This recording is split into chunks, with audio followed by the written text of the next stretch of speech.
But I wanted to touch real quick when we were talking about the development, when we were and it's an important point, when we were with the patent attorney and we're going over the designs and things like this, he said, well, gentlemen, ever since 9/11, the DC and the patent office, if a product is considered anti-terrorism, you actually can get on the fast track to get a full-blown patent. And if you can get a utility patent and everything's clear, it takes you a minimum of at least 18 months.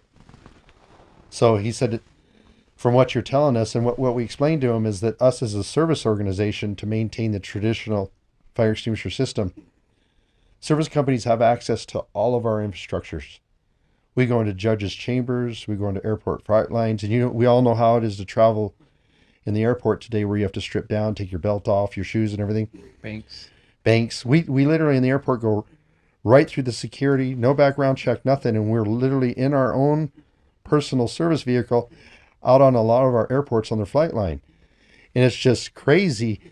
And the reason is because the business is so conditioned to having the portable fire extinguisher service companies in there.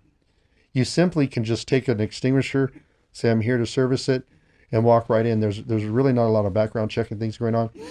And we've been down in San Diego at the Coast Guard, climbing in and out of helicopters, and that was one of the things on the checklist that was like, wow, the service industry, we're allowed in, and it really opens up for a possible terrorist opportunity, because somebody of that thinking could look at the fire extinguisher, all the information's on the tag, they have the information for the business. They could come back, when it's due for service, mock the service uniform, say to the hostess, I'm here to service the extinguisher, remove the fire extinguisher, fire it off, put in some type of nitro, pressurize it, hang it back up there. Our patent attorney said, write that up. We wrote it up. We sent the patent in. They said it was cause there to put it on the fast track. We had a full-blown utility patent in 6 months. And then we got the interest of Homeland Security at the time.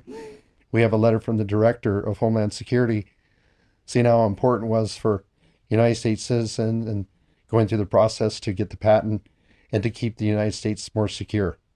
So that's one of those proud moments in the development of this, that it closes the terrorist gap.